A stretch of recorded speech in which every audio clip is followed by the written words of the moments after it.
Ça, c'est Lisa. Déjà enfant, elle adorait faire de la pâtisserie. Ses camarades de classe ne se lassaient pas de ses gâteaux. Après avoir fini l'école obligatoire, ce que Lisa voulait faire était clair. Elle voulait devenir boulangère. L'apprentissage de Lisa dure 3 ans. Elle travaille 4 jours par semaine à la boulangerie Panet. 1 jour par semaine, elle est à l'école professionnelle. Le choix effectué par Lisa n'est en aucun cas une exception. Beaucoup de ses anciens camarades de classe ont décidé de suivre une formation similaire. En moyenne, en Autriche, Allemagne, au Liechtenstein et en Suisse, 60% des jeunes suivent un apprentissage dual. Lisa n'a jamais regretté sa décision. Elle apprécie l'interaction entre les aspects pratiques et théoriques de sa formation. De plus, son salaire d'apprenti contribue à son indépendance. Lisa est convaincue qu'elle est en train de poser les bases de son futur professionnel et personnel. Elle a raison. Les statistiques montrent que les jeunes qui vivent dans des pays disposant d'un système de formation professionnelle duale ont plus de chances de trouver un travail après leur formation. Aujourd'hui, de nombreux pays reconnaissent les avantages d'un tel système. Ces dernières années, l'intérêt pour cette approche a considérablement augmenté dans le monde. Pour de nombreux experts, il est clair que ce système peut améliorer le développement économique et l'intégration sociale dans un pays. Les 4 pays donateurs, l'Autriche, l'Allemagne, le Liechtenstein et la Suisse, sont eux aussi convaincus. Ils ont initié le comité des donateurs pour la formation professionnelle duale, dont le but de promouvoir les avantages de ce système dans la coopération au développement. Dans ces 4 pays, l'approche duale fait partie intégrante du système éducatif depuis des décennies. Les 4 membres du comité des donateurs ont une expertise et une expérience de longue date dans ce domaine.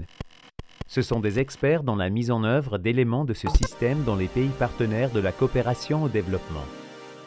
Afin de maîtriser encore mieux ce savoir-faire, ils ont décidé d'intensifier leur coopération et leur coordination.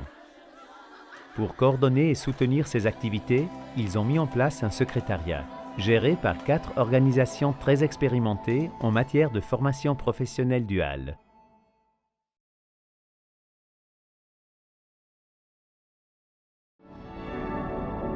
Revenons à Lisa.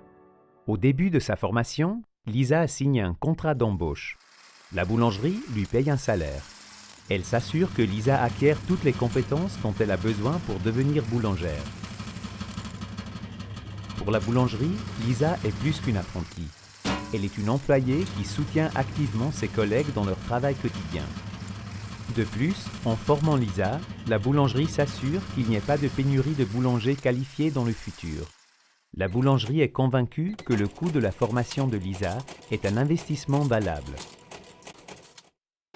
Cette conviction se base sur du concret. Pour la plupart des entreprises dans les 4 pays concernés, former des apprentis rapporte, et pas seulement en termes financiers, pendant la phase de formation, mais aussi après. Cela montre clairement que la formation professionnelle duale peut améliorer la vie de tous et contribuer au développement économique et social d'un pays. Pour le comité des donateurs, il est clairement nécessaire de rendre ce système et ses atouts accessibles aux pays partenaires intéressés. Pour atteindre ces buts, le comité se concentre sur 3 priorités. Premièrement, renforcer la coopération, la coordination et l'échange de savoir entre ses membres.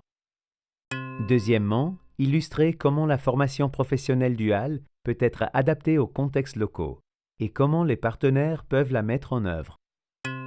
Troisièmement, sensibiliser le grand public aux avantages et au potentiel de la formation professionnelle duale dans la coopération au développement. Si vous souhaitez en savoir plus sur le comité et son travail, visitez notre site internet ou contactez-nous.